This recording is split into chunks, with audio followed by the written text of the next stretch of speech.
በከተማችን እምብርት ላይ በፒያሳ በጉጉት ሲጠበቅ የነበረው ፕሮጀክታችን ተለቀቀ።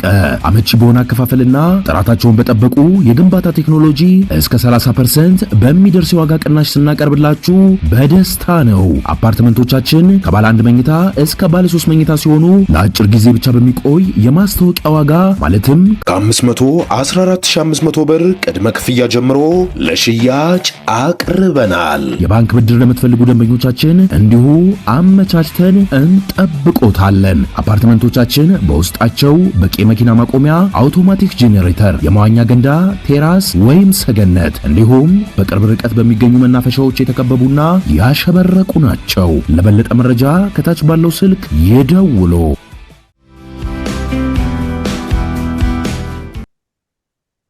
ጤና ይስጥልን ክቡራን ተመልካቾቻችን፣ ሲሳይ አገና ከሉዓላዊ ሚዲያ ረቡዕ ጥር 27 2018 ዓመተ ምህረት This vegetable seller says memories of the conflict are still fresh. She fears further instability could once again destroy livelihoods and force young people back to war.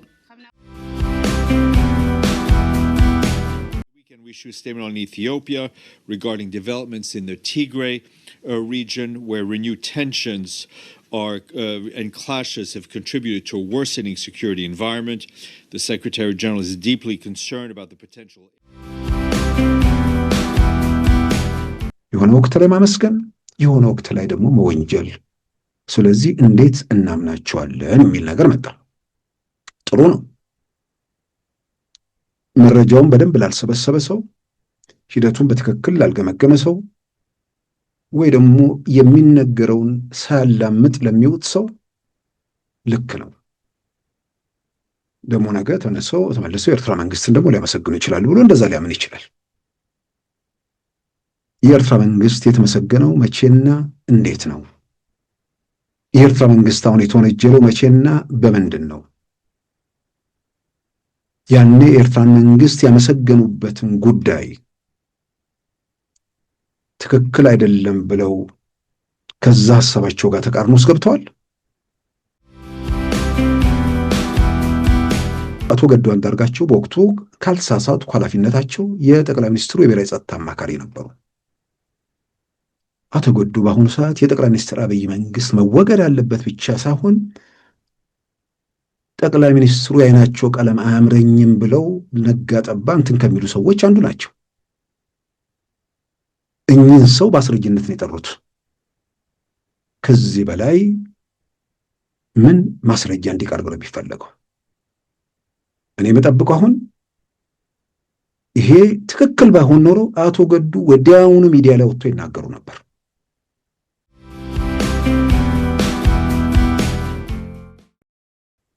በኢትዮጵያ ጉዳይ ጣልቃ ገብነቱ የሚቀጥል ከሆነ ሽንኩርትም ምንም ሁሉ ነገር እየቀመሙ ያሉት ራሳቸው የኤርትራ መንግስት ነው ብሎ ጠቅላይ ሚኒስትር አብይም ተናግረዋል።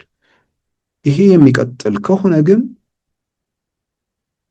እርሳቸው ቃል በቃል ባይናገሩትም የደህንነት የጸጥታ ዋስትና ልክ እስራኤል የጎላን ኮረብታን እንደያዘችው ኢትዮጵያ ደግሞ የሆነ ነገር ትይዛለች ማለት ነው። እንግዲህ እኔም እንደዛ ነው የተረዳሁት።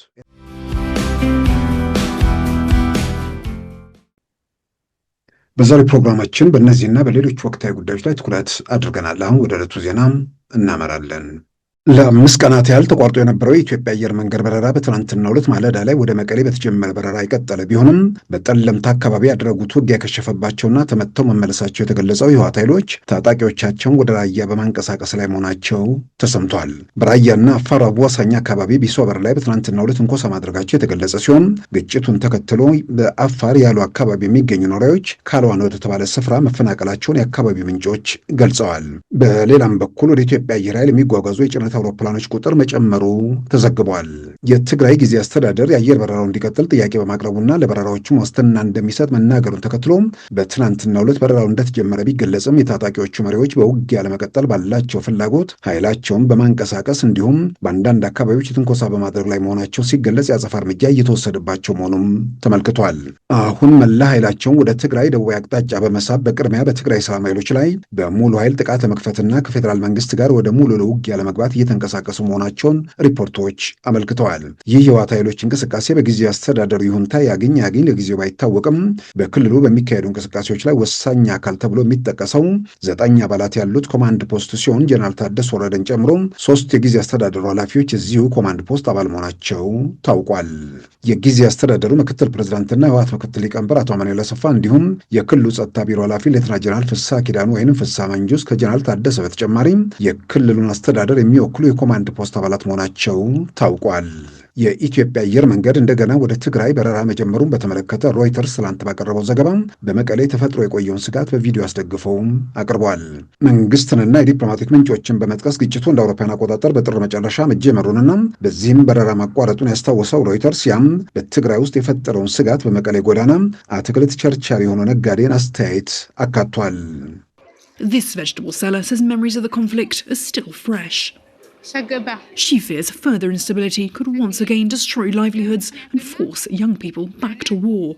የጦርነቱ ትውስታ አሁንም ከውስጣችን አልወጣም በማለት ለሮይተርስ የተናገሩት የመቀሌዋም ቸርቻሪ ግጭቱ ወደ ሙሉ ጦርነት ተቀይሮ ይበልጥ ህይወታቸውን እንዳመሰቃቅለውና ወጣቶችም ተመልሰው ወደ ጦርነት እንዳይገቡ ስጋታቸውን አንጸባርቀዋል።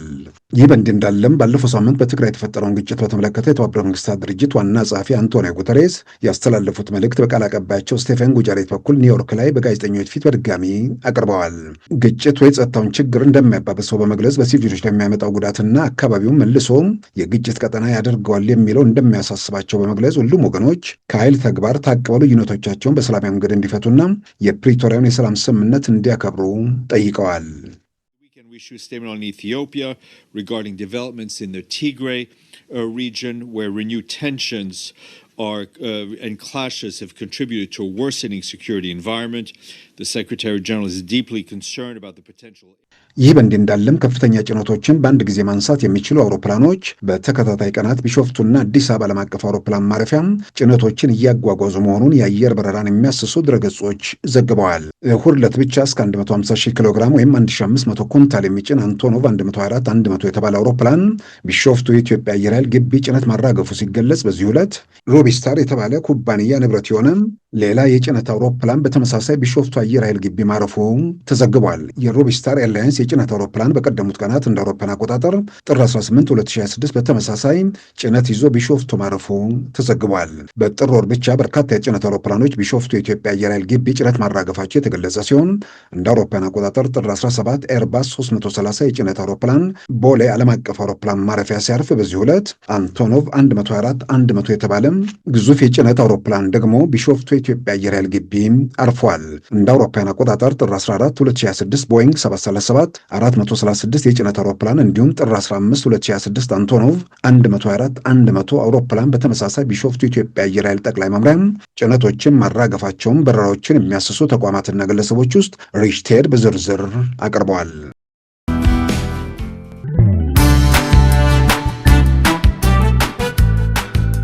ሉዓላዊ ሚዲያን ይደግፉ። ስራዎቻችንን ለብዙ እንድናደርስ ሰብስክራይብ፣ ሼር፣ ላይክ በማድረግ ሉዓላዊ ሚዲያን ያጠናክሩ። እውነትን እንዘግባለን፣ ኢትዮጵያዊነትን እናቀነቅናለን። መድረኩ ግን ለሁሉም አመለካከት ክፍት መሆኑን እናረጋግጣለን። ሉዓላዊ ሚዲያ።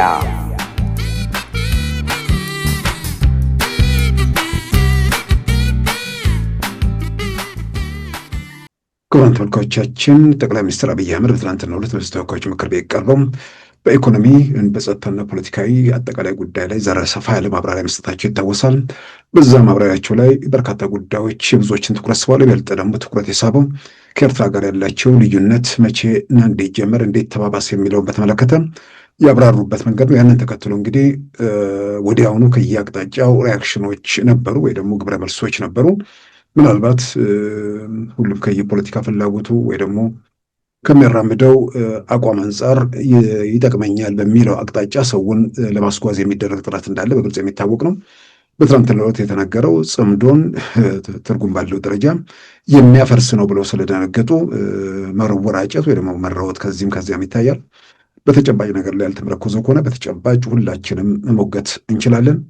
ተጨባጭ ከሆነ ደግሞ በዛ ሂደት ውስጥ ኃላፊነት መውሰድ፣ በሌላም በኩል ደግሞ በቀጣይ በሚደረጉ ትብብሮች ላይ ሰዎች ቆም ብለው ነገሮችን ለመመርመር ያላቸውን እድል ያሰፋል። ወዴት እየሄድን ነው፣ ማን ምን ይፈልጋል የሚለውንም ነገር መገንዘቡ እጅግ በጣም አስፈላጊ ነው። ምናልባት ሰዎች ከኤርትራ ጋር ያለው ነገር ብቻ እዛ ላይ ያተኮረ መስሎ በዛ መልክ የተረዱ አሉ። ግን አጠቃላይ የጠቅላይ ሚኒስትሩ በዛ መንገድ ላይ የኤርትራ ህዝብ ማነው የትግራይ ህዝብ ጠላት ማን ነው በሚል በግልጽ አስቀምጠዋል። ከኤርትራና ከኢትዮጵያ መንግስት አይደለም፣ ከኢትዮጵያ መንግስትና ከህወሓት የበለጠ ከኢትዮጵያ መንግስትና ከህወሓት ማን ነው ጠላት የሚለው የኤርትራ ጉዳይ በተለያየ መንገድ ያው የኢትዮጵያ መንግስትም ጠላት ተብሏል፣ የኤርትራ መንግስትም ጠላት ተብሏል። አሁን በህወሓት ውስጥ ያለፉ ሰዎች ስለ ሂደቱ ብዙ ምስክርነት ስለሰጡ አሁን ደግሞ በጠቅላይ ሚኒስትር አብይ በኩል በጉዳዩ ላይ ማብራሪያ ስለወጣ ሂደቱን የገመገመ ግራ ቀኝ የተመለከቱ ሰዎች ዛሬ ደግሞ ለጦርነት የሚደረገውን ጥርፊያና ሩጫ የተመለከቱ ሰዎች አጠቃላይ ሂደቱን ገምግመው ማን ነው የትግራይ ህዝብ ጠላት የሚለውን እንዲመልሱም ጥሪ አቅርበዋል። ዛሬ እንዲመለስ አይደለም፣ ዛሬ እንድታምኑኝም አይደለም፣ ለታሪክ እውነታዎች እንዲወጡ ነው በሚልም የተናገሩት ነገር ነው። ስለዚህ አሁን እዚህ ጋር የሆነ ወቅት ላይ የሆነ ነገር ስደግፍ ነበር፣ የሆነ ወቅት ላይ የሆነ ነገር ስቃወም ነበር በሚል ስሜት ሳይሆን በትክክል ትግራይ ውስጥ የተካሄደው ጦርነት ውስጥ ማን ምን ሚና ነበረው? ጦርነቱም ማን ለምን ጀመረው? ከዛ በኋላ የነበሩ ሂደቶች ምንድን ናቸው? ከዛ በኋላ በኢትዮጵያ መንግስትና በኤርትራ መካከል ልዩነቱ እንዴትና መቼ ተፈጠረ? እንዴትስ እየሰፋ ቀጠለ? ጠቅላይ ሚኒስትር አብይ ከሚናገሩት በተለየ መንገድ የሰማነው ያየነው የተረዳነው ወይ ደግሞ የሰበሰብነው መረጃ አለ ወይ? በሌላም በኩል በኢትዮጵያ መንግስትና በህወሓት መካከል ያለው ጦርነት የጀመረበት ሂደት ብቻ ሳይሆን መጨረሻ ላይ በኢትዮጵያ መንግስትና በኤርትራ መንግስት መካከል ያለው ልዩነት እየሰፋ ሄዶ መጨረሻ ላይ የተበጠሰበት ወደ ሙሉ ጠላትነት የተሸጋገረበት ምዕራፍ እንዴት መጣ የሚለውን በደንብ መቃኘቱ በብዙ መልኩ ነገሮችን መመልከቱ ሀሳብ ለማዋጣት ብቻ ሳይሆን ለመፍትሄው የራስን አስተዋጽኦ ለማድረግም ያግዛል። የሆነ በግርግር በሁከት በቀውስ ውስጥ መጓዝ የሚፈልጉ ሰዎች አሉ። ጭር ሲል የማይወዱ ሰዎች አሉ። ከአንዱ ወደ አንዱ እየተንጠለጠሉ መጓዝ የሚፈልጉ ሰዎች አሉ። በየትኛውም መንገድ የተረጋጋ ሁኔታ ከቀጠለ ስለ ሽግግርም ስለ ግርግርም ስለ የትኛውም አይነት መዋቅር ማሰብ የሚቻልበት ምዕራፍ እንደሚዘጋም የተገነዘቡ ሰዎች አሉ። ግርግር የገንዘብ ምንጭም ነው። በእነዚህ ሁሉ በብዙ መልኩ የሚመነዘር ነገር አለ። እዚህ ውስጥ በተጨባጭ ኢትዮጵያ ውስጥ አሁን ትላንት ማን ምን አደረገ ብቻ ሳይሆን ዛሬ ተመልሰን ወደ ቀውስ ተመልሰን ወደ ግጭት እንድንገባ ለማድረግ የሚያስገድዱ ሁኔታዎች አሉ ወይ? ወደዛ ግጭት ለማምራት በስልጣን ላይ ባለው መንግስት በኩል መፈጸም ሲገባው ያልተፈጸመ ነገር አለ ወይ? ማድረግ ሲገባው ያላደረገው ነገር አለ ወይ? የትላንቱን ወደኋላ በታሪክ ውስጥ እንዴት ጀመረ፣ ማን ምን አደረገ የሚለውን ለማወራረድ ቢያንስ በታሪክ ውስጥ ተመዝግቦ ለማስቀመጥም ልንደርስበት እንችላለን። ዛሬ ግን ሌላ ዙር ግጭት ውስጥ ለመግባት የሚደረግ ጥርፊያ ስላለ ከምንም በላይ ዛሬ ባለው ሁኔታ ላይ አሁን ስልጣን ላይ ያለው የጠቅላይ ሚኒስትር አብይ መንግስት ከህወሓት ጋር በተያያዘ የሚሆን ከኤርትራ መንግስት ጋር በተያያዘ የሚሆን ከፋኖም ከኦላም ጋር በተያያዘ ቢሆን ምንድነው ግጭት ወይ ደግሞ ጦርነት እንዲቀጥል ምክንያት ነው ወይ? ጦርነት እንዲነሳስ ምክንያት ነው ወይ? አሁን ባለንበት ሁኔታ ግራ ቀኝ ለሚያዩ ለሚያስቡ ለሚመዝኑ ከበስተጀርባ ሌላ የፖለቲካ ኮታት የሌለባቸው ሰዎች ፋኖ ለምን እንደሚተኩስ፣ ኦላ ለምን እንደሚተኩስ፣ ህወሓት ለምን እንደሚተኩስ፣ የኤርትራ መንግስት ከኢትዮጵያ ጋር ለምን እንደሚወዛገብ የማስረዳት ኃላፊነቱ በእነሱ ላይ ወድቋል። የምናየው የምንዳስሰው የምንጨብጠው እውነት በአጠቃላይ ጦርነት ውስጥ መግባት ፍላጎት የለውም ብቻ ሳይሆን በማናቸውም መንገድ በየትኛውም ስፍራ ልደራደር ልወያይ ነው። ከኤርትራ መንግስት ጋርም እያለው ያለው ይህንን ነው። ስለዚህ ትላንት ላይ ከመሄዳችን በፊት ዛሬ ባለው ሁኔታ ላይ ወደ ግጭት ወደ ቀውስ ለማስገባት የሚያስገድድ ሁኔታ ውስጥ ማን ነው እያንደረደረን ያለው የሚለውን የመጀመሪያ ከዛ አንጻር መመልከት ነው። በሁለተኛ ደረጃ የጠቅላይ ሚኒስትር አብይ መግለጫን ተከትሎ ጠቅላይ ሚኒስትሩ አሁን ይህን የሚናገሩት ጽምዶን ለማፍረስ ነው። ምንድነው ትብብሩም ማለት ነው። የተለያዩ ምክንያቶች ምናምን ይደረደራሉ። አንዳንዱ ማሰብ ለሚችል ሰው የማይመጥን ምናልባት መዋዕለ ሕፃናት ያሉ ልጆች ይገባቸው አይገባቸው ባላቅም ለነሱ የሚመች አይነት ነገር ነው። አንዳንዱ ትንተና ሲናደር ሰው በዛ መልክ ይተነትናል፣ ባለማወቅም በዛ መልክ ይተነትናል። መንደር ውስጥ ሲገባም ማሰብ ይሳነዋል። ብዙ ነገሮች አንድ ላይ ተደምረው የሚመጡ ነገሮች ወይ ደግሞ በተናጠል የሚከሰቱ ሁኔታዎች እንዳሉ መገንዘብ ይቻላል።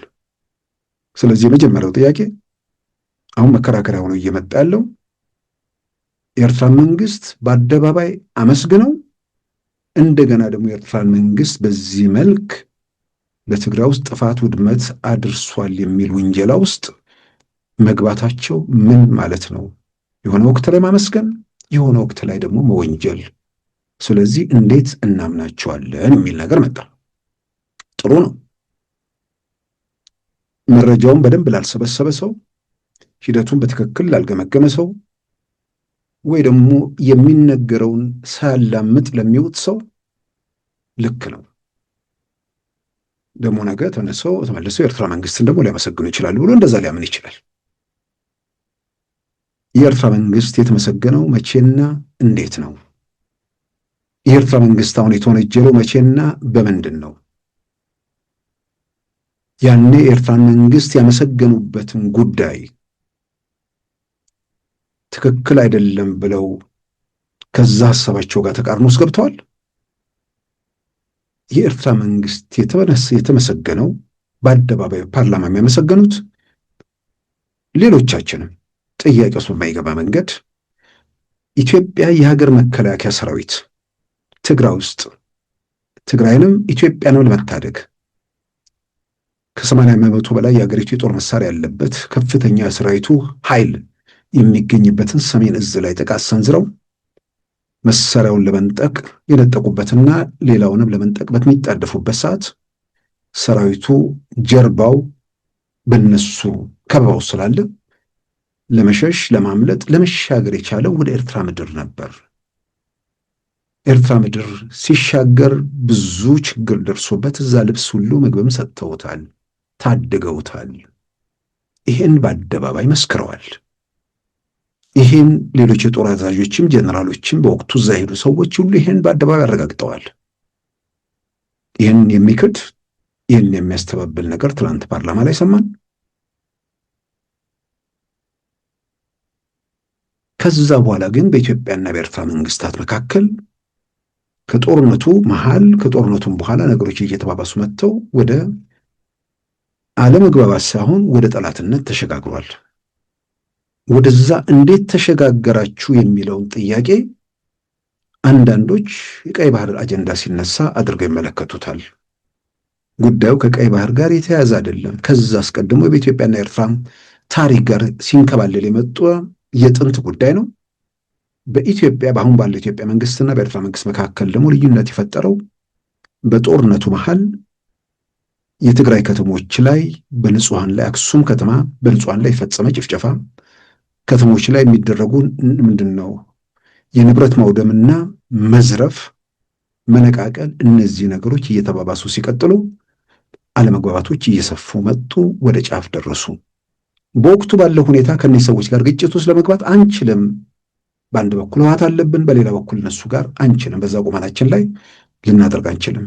ስለዚህ ማድረግ የምንችለው ወደ ፕሬዝዳንቱ ወደ አቶ ኢሳያስ አፈወርቂ አማላጅ ወይ ደግሞ መልእክተኛ በመላክ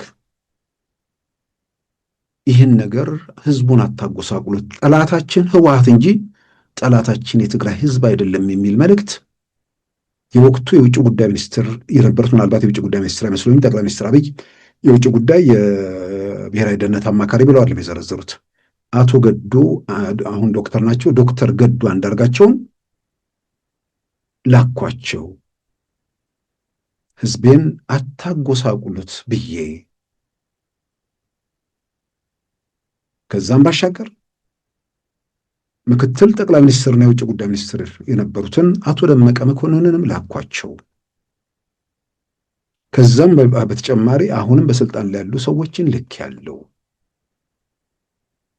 አጠቃላይ ሂደቶቹ እንዴት ልዩነቱ እየሰፋና እየተጠናከረ እንደመጣም በዘረዘሩበት ጉዳይ ላይ ማስረጃ አድርገው ያቀረቡት አቶ ገዱ አንዳርጋቸውን።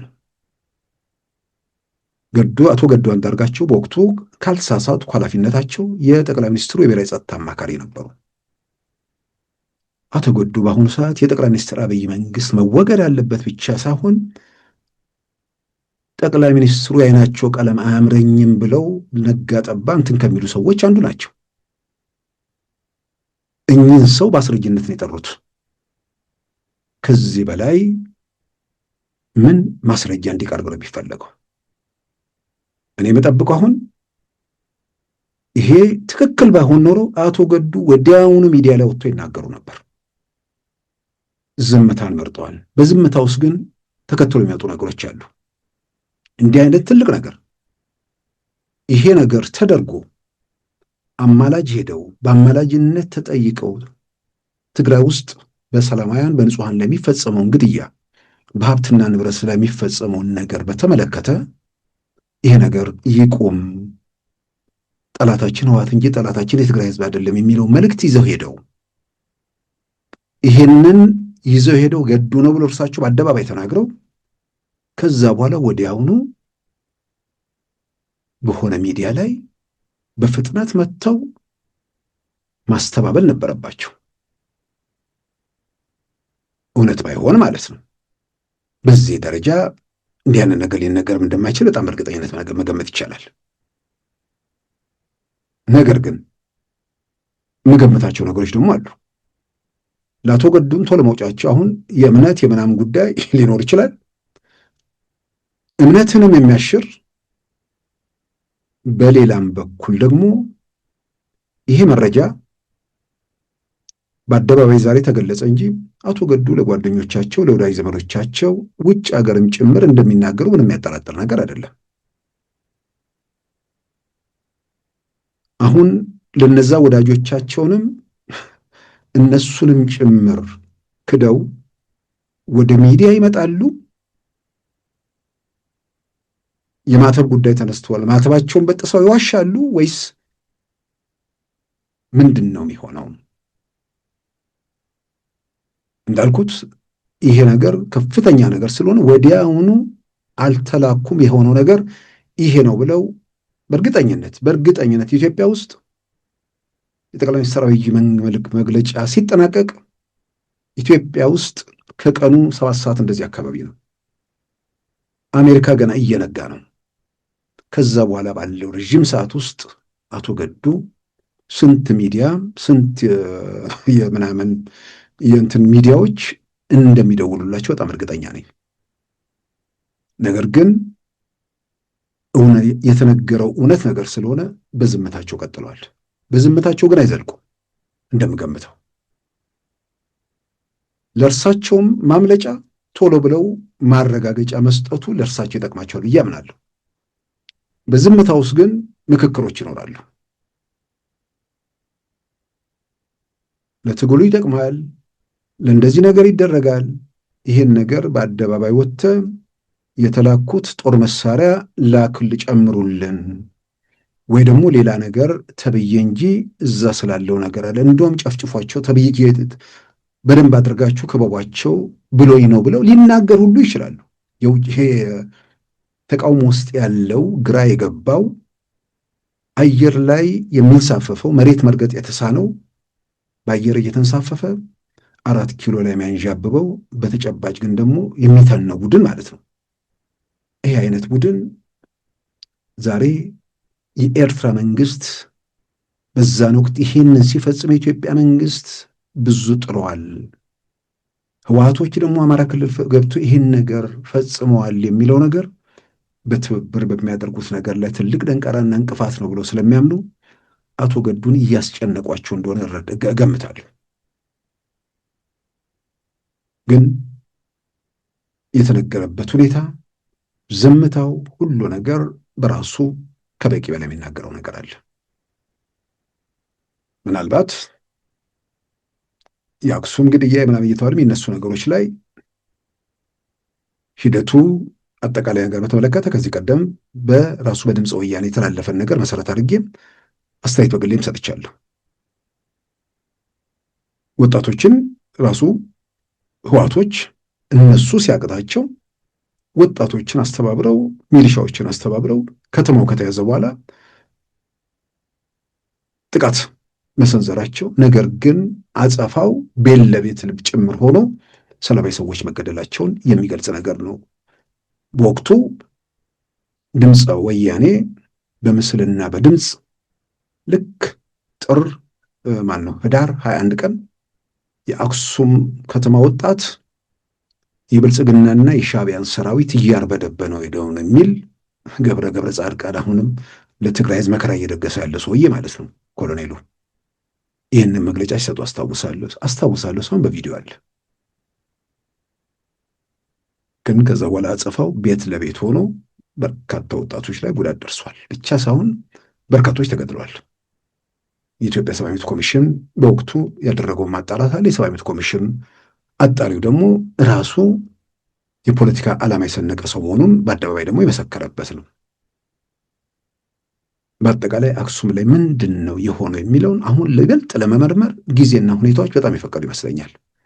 በሀብትና ንብረት ላይ የደረሱ ጉዳቶችን በተመለከተም በተመሳሳይ ለመመርመር የሚያስችሉ ሁኔታዎች ተፈጥረዋል።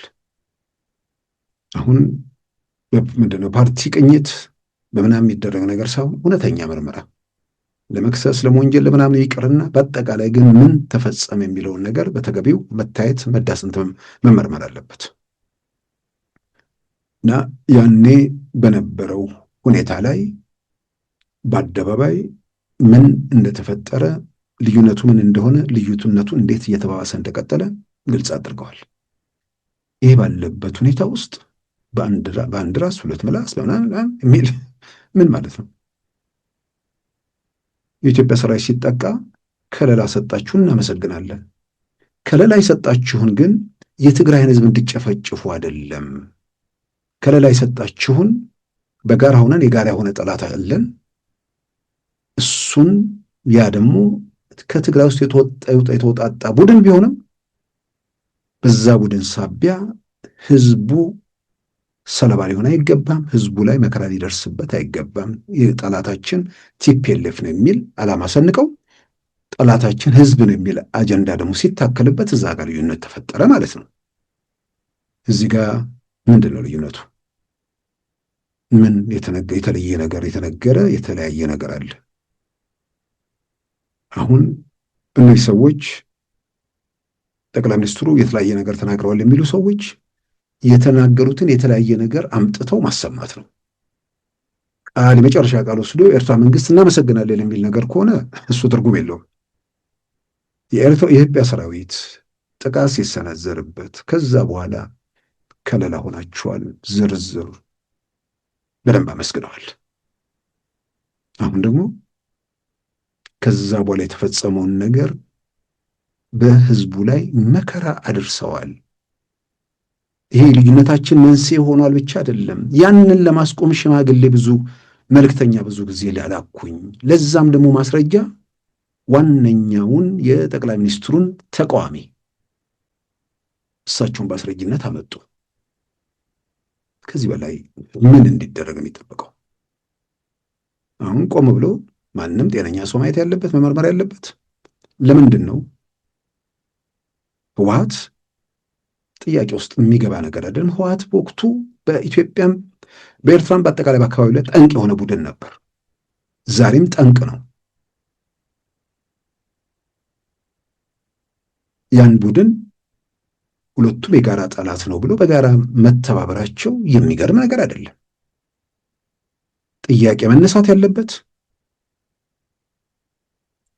መከራከሪያ ወይ ደግሞ በደንብ አጀንዳው ላይ ጉዳይ ትኩረት ሰጥቶ መወያየት የሚያስፈልገው በህወሓት ጥፋት፣ በህወሓት ኃጢአት ሰላማዊ ሰዎች እንደገናም ደግሞ የሀገር ንብረት የሚነቀልና የሚዘረፍበት ምክንያት ምንድን ነው?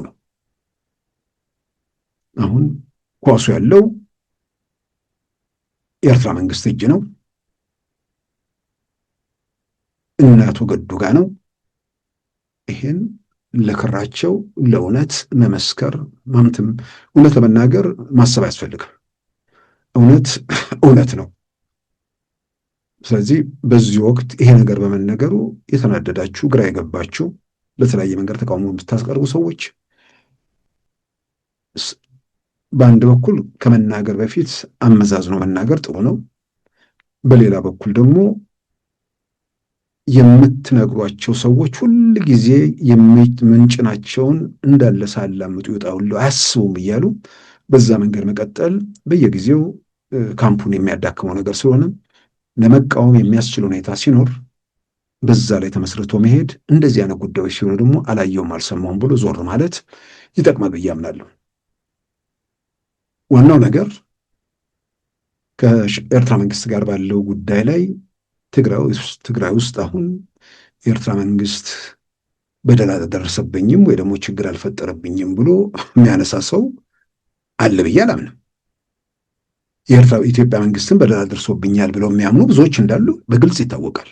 አሁን ጥያቄው የኢትዮጵያ መንግስት ምን አደረገ የሚለውን ነገር ለመመርመር ለመመልከት ብዙ ነገሮችን በር ከፍቷል።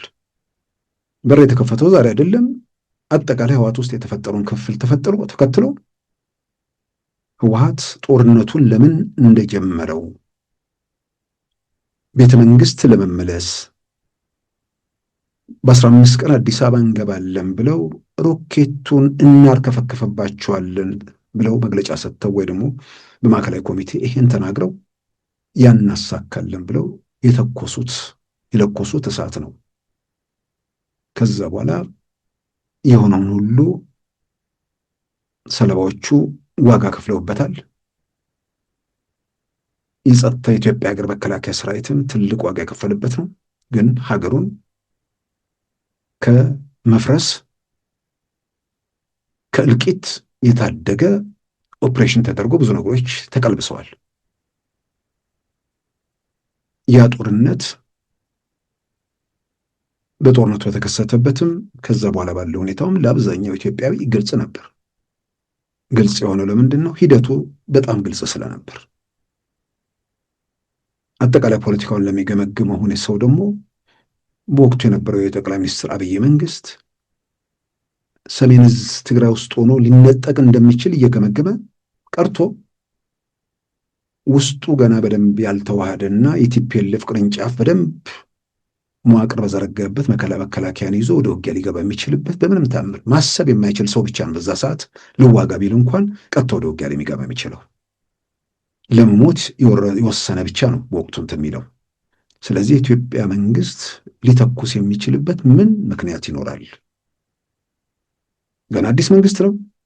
ገና መከላከያው ለ27 ዓመት በቲፒኤልኤፍ ቁጥጥር ስር የነበረ ነው። ያንን ለማስተካከል ለማረም ኢትዮጵያዊ መልክ ለመስጠት ገና እየተሞከረ ነው። ያንን በማድረግ ሂደት ውስጥ የቲፒኤልኤፍ ከፍተኛ አመራሮች በመምሪያ ኃላፊነት ጭምር ተቀምጠዋል።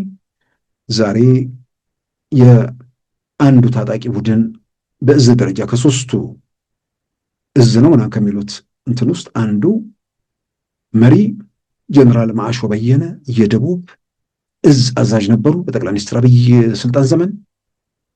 በኋላ በይፋም እንደተገለጸው ሐዋሳ ላይ ፍጅት እንዲነግስ በወላይታና በሲዳማ መካከል ግጭት እንዲፈጠርና ያ ሁሉ እሳት እንዲነድ በማድረግ ሚና የነበራቸው ሰው መሆናቸው በኋላም በአደባባይ የጠቅላይ ሚኒስትሩ ጭምር የተገለጠ ነው። ገና በእንደዚህ አይነት ሁኔታ ውስጥ ያለ መንግስት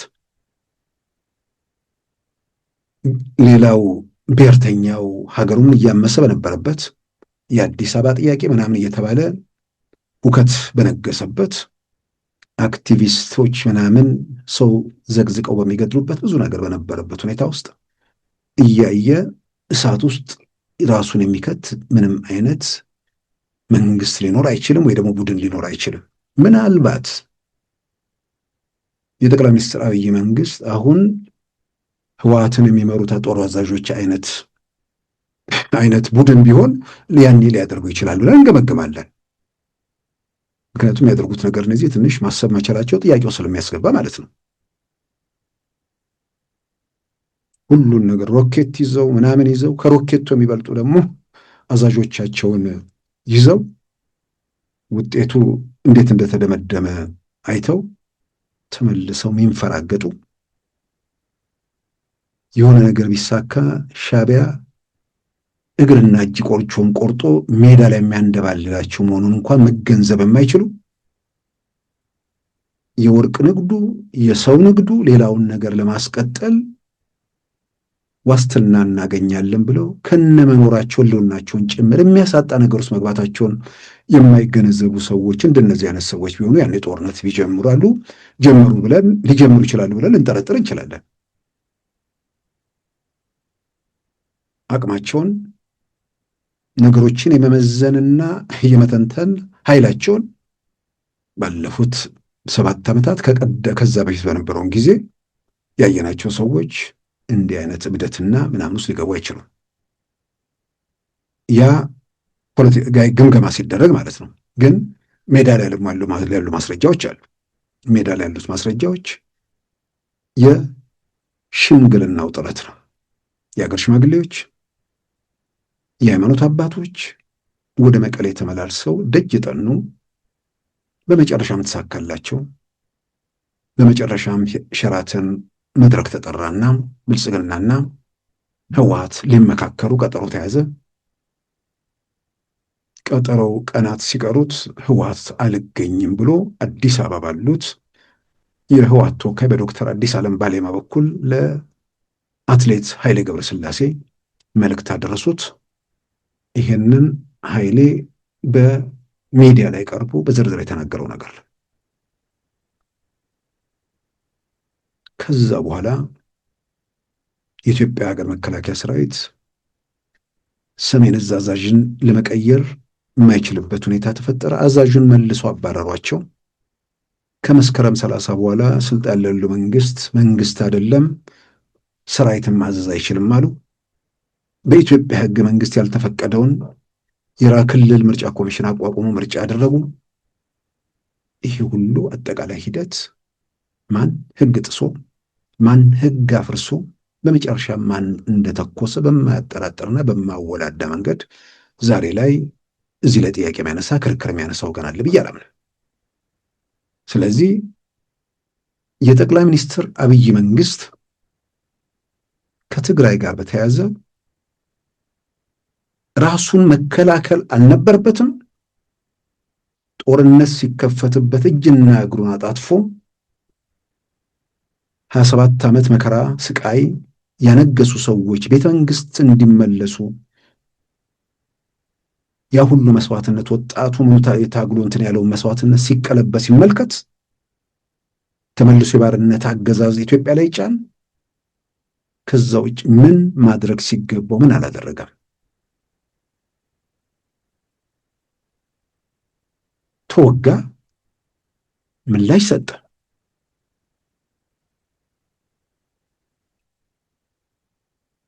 በውጊያው መሃል የተደረጉ ደግሞ ጥንቃቄዎች መቀሌ ላይ አሁንም እርሳቸውም ተናግረዋል። ዋና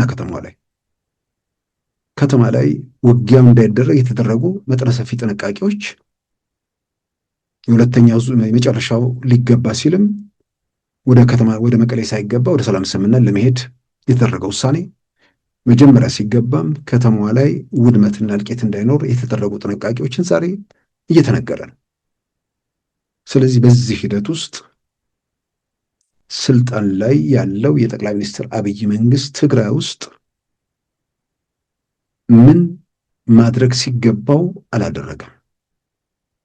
ጦርነቱን ህወሓት በር ከፍቶለት እንዲገባ ከመፍቀድ ውጭ ምን ሌላ ነገር ማድረግ ይጠበቅበት ነበር? ትግራይ ውስጥ ጦርነቱ በሚካሄድበት ወቅት ስነ ምግባር በጎደላቸው የተለያየ ችግር ባለባቸው ወታደሮች ችግሮች አይደርሱም ብሎ ማንም በእርግጠኝነት ሊናገር አይችልም። በዛ ረገድ የተፈጠሩ ነገሮችን በአንድ በኩል በጦር ፍርድ ቤት አቅርቤያቸዋለሁ ብሏል።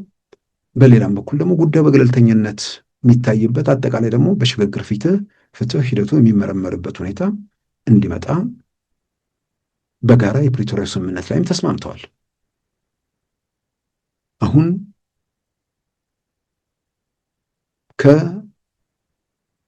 ከመሬት አስመልሳለሁና ተፈናቃይ አስመልሳለሁ በሚል ለመተኮስ የሚጣደፈው ቡድን አሁን የኢትዮጵያ መንግስት ላይ ለመተኮስ የሚያስገድደው ምንድን ነው የሚለውን የህወሓት ደጋፊዎች፣ በሌላም በኩል ደግሞ በተቃዋሚ ስም ያሉ ፓርቲዎች እነሱ መጠየቅ አለባቸው። ሉዓላዊ የሚባለው ግዛት ከመቼ ጀምሮ ወደ ትግራይ ሄደ? በሌላ በኩል ያሉት ሰዎች በዛ መሬትን በተመለከተ 27 ዓመት ምን ሲሉ ነበር? ምን ደረሰባቸው? ደጋግሜ የምለው ነገር አለ። የሚወዛገብ አካል ካለ ውዝግቡ ከመጀመሩ በፊት ወደ ነበረበት ሁኔታ ይመለስ ነው መጀመሪያ የሚባለው። ወደ ነበረበት መመለስ ማለት ወደ ጎንደር፣ ወደ ወሎ ማለት ነው። ጎንደርና ወሎ የሚባል ክልል ስለሌለ ባሉበት ራሳቸውን ችሎ ከአማራም ከኦሮሚያ ከአማራም ከትግራይ ክልልም ሳይሆኑ ራሳቸውን እያስተዳደሩ ዘላቂ መውጫ ባለቤቶቹ መቀሌም ባህር ዳርም ሳይሆን የሚወሰነው እዛው ወልቃይት እዛው ራያ ውስጥ ባለቤቶቹ እዛው ነዋሪዎቹ የሚፈልጉት እንዴት እንተዳደር የሚለውን በሪፈረንደም ይወስኑ የሚል የመፍትሄ ሐሳብ ቀረበ። እዚህ ላይ ራሱን ብቻ ለሚያይ ከምክንያት ይልቅ በስሜት ለሚነዳ ይህን ማስረዳት ከባድ ነው። አጠቃላይ ስዕሉን ለሚያይና ከስሜት ባሻገር ነገሮችን ለሚመረምር ሰው ከዚህ ውጭ ምን ምርጫ አለ? ምን መፍትሄስ አለ? ይሄድ በጉልበት ይወሰድ ምናምን የሚል ነገር አይደለም። ተፈናቃዮቹ እንዳሉ ወደ ቤታቸው ይመለሱ ተባለ። እዛ ያሉትም ወንድሞቻቸው የተያዘባችሁን ቤታችሁን ጭምር እናስመልሳለን አሉ። ስለዚህ በዚህ ሂደት ውስጥ ለመተኮስ መሳሪያ ለማንሳት ለትግራይ ሕዝብ መብትና ጥቅም የሚባለው ነገር የት ጋር ነው ያለው? አቶ ስዬ አብርሃ አክሱማውያን ሚዲያ ላይ እንዳሉት ገንዘብ በጦርነቱ ጊዜ የተሰበሰበ ገንዘብ የዘረፉ ተጠያቂነት የሚሸሹ ወርቅ ሰው እየነገዱ ይሄው ህገወጥ ድርጊት እንዲቀጥል የሚፈልጉ ሰላም ሲሰፍን የህግ በላይነት ይመጣል። የህግ በላይነት ሲሰፍን ወንጀላቸው አደባባይ ይሰጣል። ያንን ሽሽት የትግራይን ህዝብ ሌላውን የኢትዮጵያ ህዝብ ጦርነት ውስጥ ማቆየት ፈልገዋል ነው።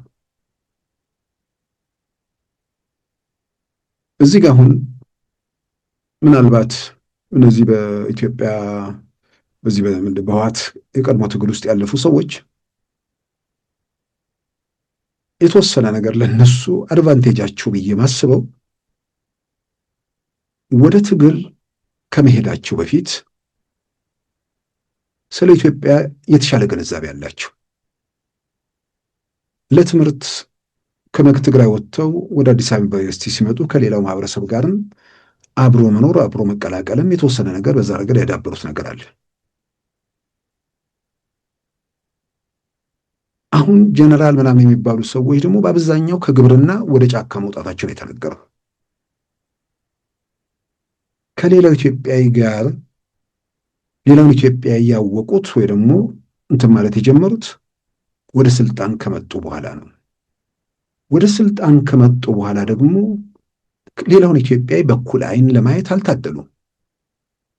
አሸንፈናል፣ የበላይነን፣ አዋቂነን፣ ሰማይን እንዳይሰበር ደግፈን ያቆመን እኛንን የሚል መታበያ ውስጥ ባሉበት ሁኔታ ውስጥ ነው ይሄን ያገኙት። ስለዚህ በየትኛውም አጋጣሚ እናንተም በተለይም ከነሱ ጋር የሰሩ ሰዎች ሁሉ የሚያመቁት የሚመሰክሩት ነገር ነው። ስለዚህ እነዚህ ሰዎች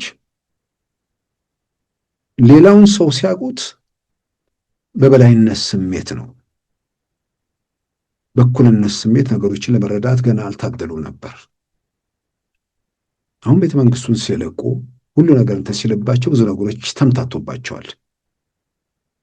ስለዚህ እነዛ የቀደሙት እነርሱም ኢትዮጵያ ውስጥ የአንድ ቡድንና ብሔርን የበላይነት የሰፈነበት የፖለቲካ ስርዓት እንዘረጋለን ብለው ሰርተዋል። እዚህ ላይ ብዥታ ውስጥ ጥርጣሬ ውስጥ የሚገባ ሰው የለም። በዓይናችን ያየው ነው፣ የዳሰስነው 27 ዓመታት ያለፍንበት ነው። ነገር ግን ያ የተጓዙበት መንገድ የጥፋት የክፋት የውድመት ጎዳና መሆኑን አይተው ከዚህ በኋላ በዛ መንገድ መቀጠል እንደማይቻልም ተገንዝበው በዛ መንገድ የመጡበት መንገድ ጥቂት የእነርሱና ጋሻ ጃግሬዎቻቸው ሀብት ጋር ላይ ወጡበት ኢትዮጵያን አራቆቱ እንጂ ብዙሃኑ የትግራይ ህዝብ አይደለም የታገለው የትግራይ ወጣት ጭምር ከበረከቱ ሊቀምስ ያልቻለበት ይልቁንም የዘረፋው ሰለባ የሆነበት ሁኔታ ተፈጠረ። ስለዚህ አንደኛ የበላይነት አስቀጥሎ መሄድ የሚቻልበት ሁኔታ የለም። በሌላም በኩል ያ ዘረፋ ጥቂቶችን አበለጸገ፣ ህዝቡን እንደሌላው ኢትዮጵያ ሁሉ አራቆተው።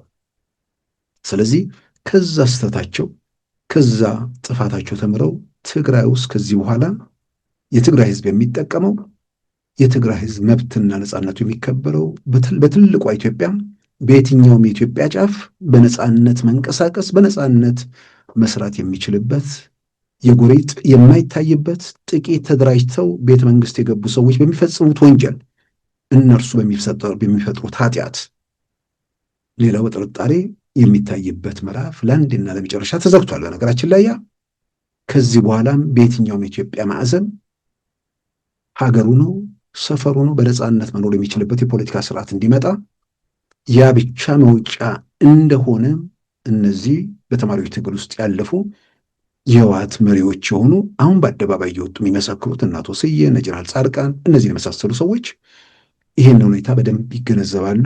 ለመፍትሄውም ጋር ራሳቸውን አስማምተዋል ብዬ አምናለሁ።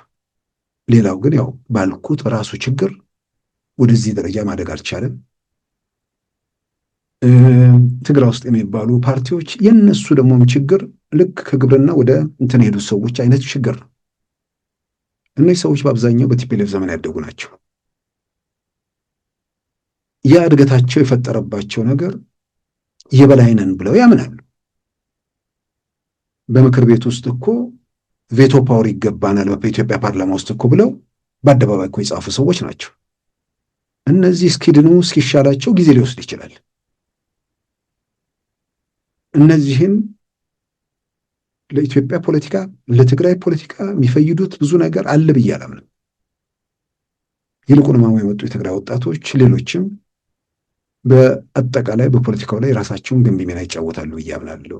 አንዳንድ ደግሞ አይናቸውን የገለጡ አሁን አዳዲስ የሚመጡ ነገሮችን በደንብ የተገነዘቡ የህወሓትን ክፋት ካየ ህወሓት ዛሬ ትግራይ ውስጥ የሚያደርገውን ነገር በሌላው ኢትዮጵያ ክልል 27 ዓመታት ያደረገውን ነው። ስለዚህ ያኔ ተቃውሞ ያኔ ሁሉ ጩኸቱ ለምንድን ነው የሚለውን በተገቢ የሚመልስ ነገር። ስለዚህ ሁልጊዜም ለመፍትሄ አስተዋጽኦ ለማድረግ የሚፈልግ ሰው የኔ የሚለው ህዝብ የኔ የሚለው ወገን ሁሌም በቋሚነት ተጠቃሚ መሆን የሚችለው የሌላው መብት አለመደፍጠጡን ከሌላው ጋር በኩል ተጠቃሚ መሆኑን የሚያረጋግጥ የፖለቲካ ስርዓት በሀገራችን ሲሰፍን ብቻ መሆኑን ማወቅ ነው። ማንም በኢትዮጵያ ምድር ቬቶ ፓወር የለውም። ሁሉም ኢትዮጵያዊ እኩል ነው። ማንም ከማንም አይበልጥም። ይህንን ያልበሰለ ጨቅላ ሐሳብና ስሜት ውስጣችሁ ግደሉትና ከእውነታው ጋር ፊት ለፊት ወጥታችሁ ለመፍትሄ አስተዋጽኦ አድርጉ። የትግራይ ፖለቲካ ላይ መፍትሄ ለማምጣት አሁንም ተደራጅተው ፓርቲ ምናምን እያሉ ከሚወራጩት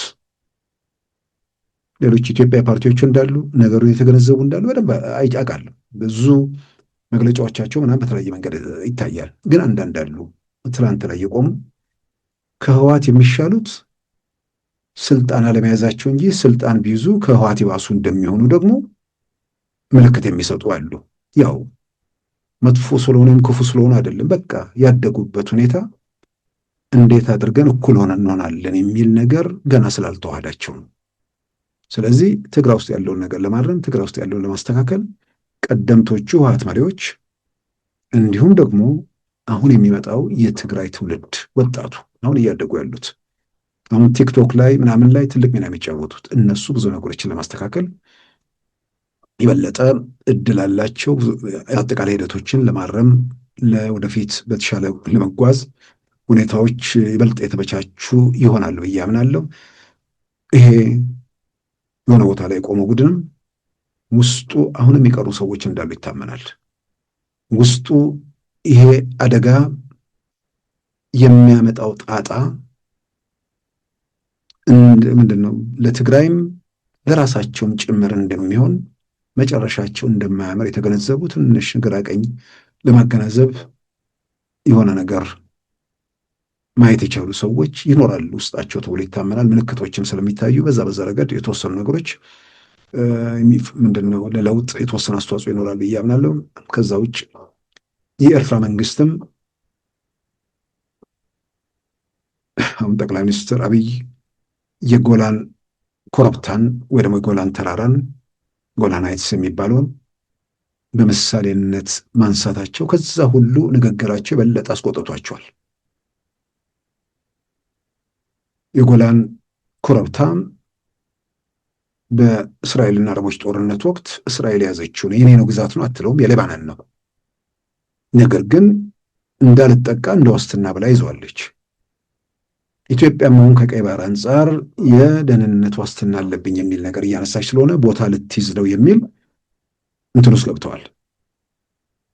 እንደዚህ አይነት ስጋት ውስጥ ከመግባት የማስታወቂያ ሚኒስትሩ አቶ የማነ ኤክስ ገጻቸው ላይ ጻፉትን አይቼ ነው። እንደዚህ አይነት ስጋት ውስጥ ከመግባት በአደባባይ እኮ እንነጋገር በንነጋገር ውስጥ እኮ አማራጮች ቀርበዋል።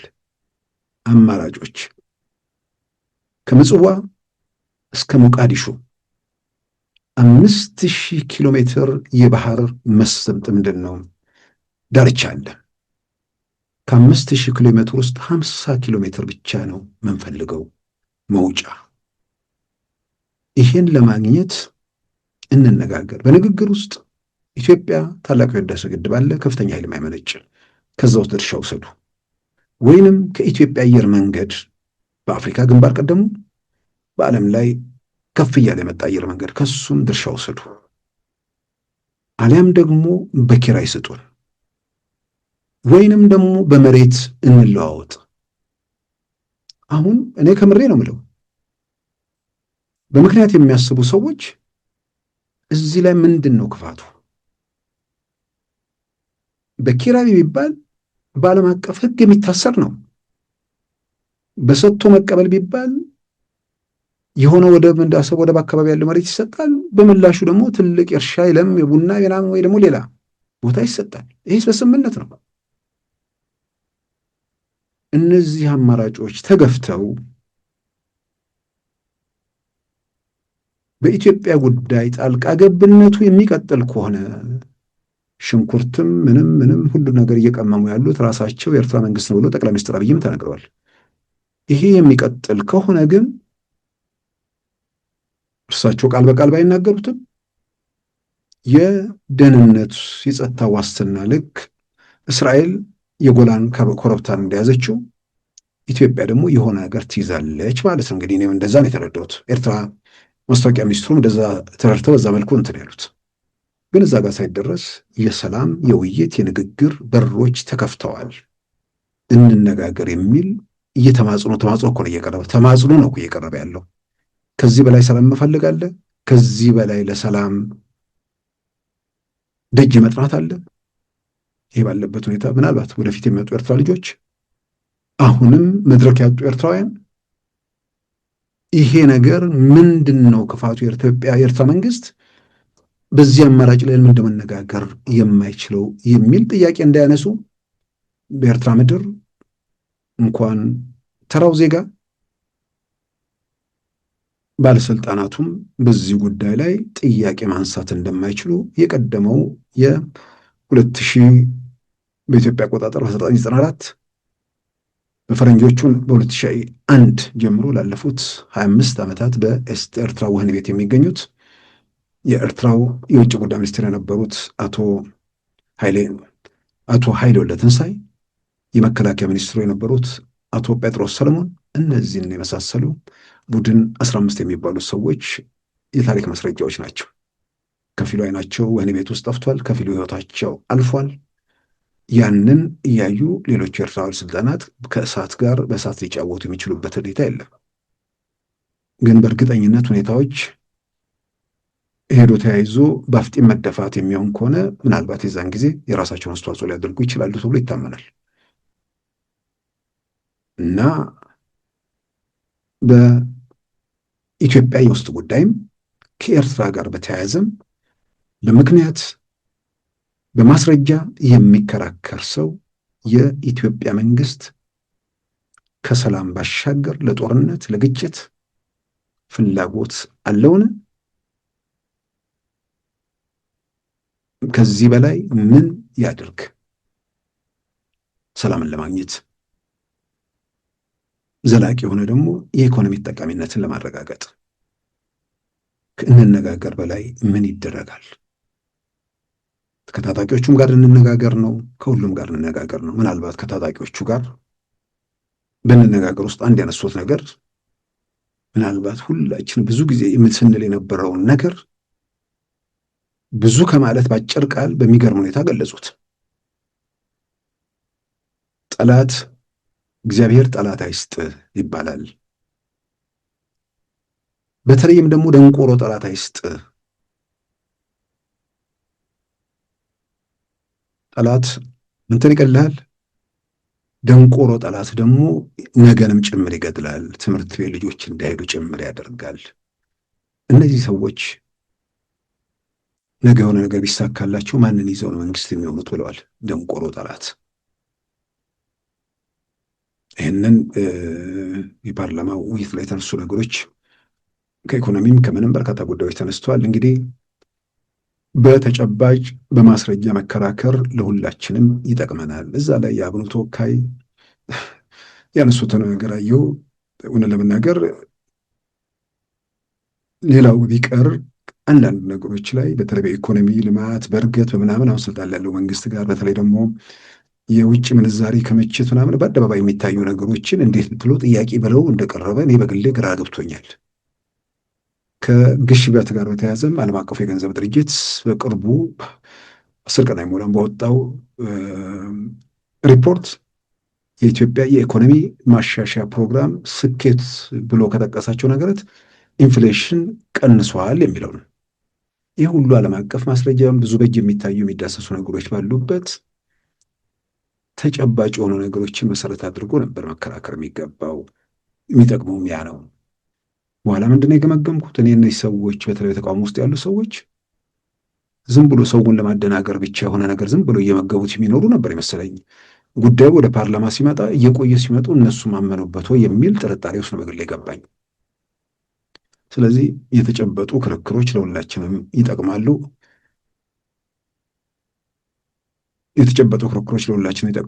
ውይይቶችም ክርክሮችም ያን መሰረት አድርገው ቢሆኑም ሁላችንም ይጠቅማል፣ ሀገራችንም ያሻግራል። ከእውነታው ጋር ራስን ማስማማት፣ ወደ ምርጫ ሂደት ውስጥ ለመግባት በበቂ መዘጋጀት፣ እነዚህ ነገሮች በጣም አስፈላጊ ናቸው። ከምርጫ ጋር ተያይዞ ለሚነሱ ነገሮችም አጭር መልስ ሰጥተዋል።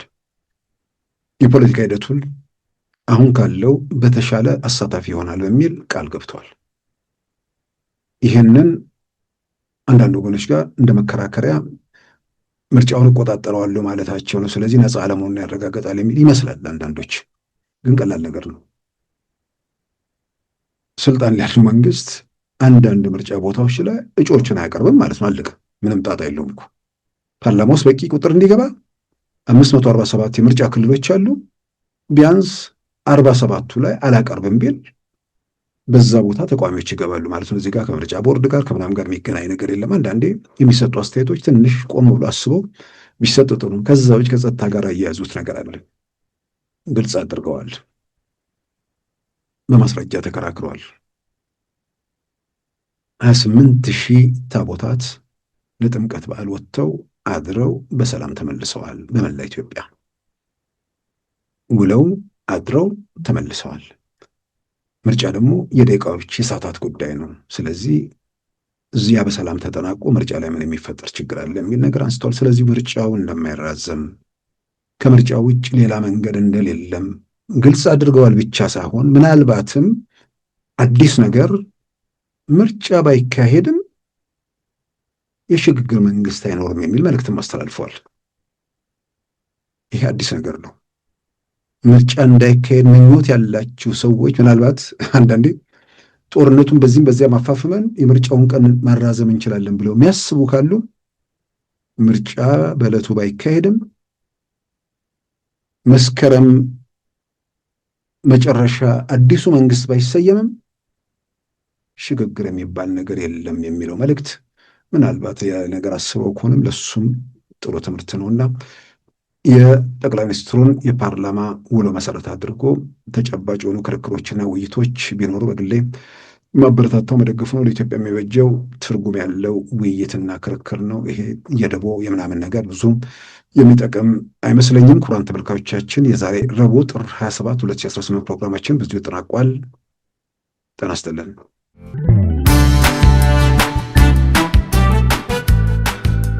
ሉዓላዊ ሚዲያን ይደግፉ። ስራዎቻችንን ለብዙ እንድናደርስ ሰብስክራይብ፣ ሼር፣ ላይክ በማድረግ ሉዓላዊ ሚዲያን ያጠናክሩ። እውነትን እንዘግባለን፣ ኢትዮጵያዊነትን እናቀነቅናለን። መድረኩ ግን ለሁሉም አመለካከት ክፍት መሆኑን እናረጋግጣለን። ሉዓላዊ ሚዲያ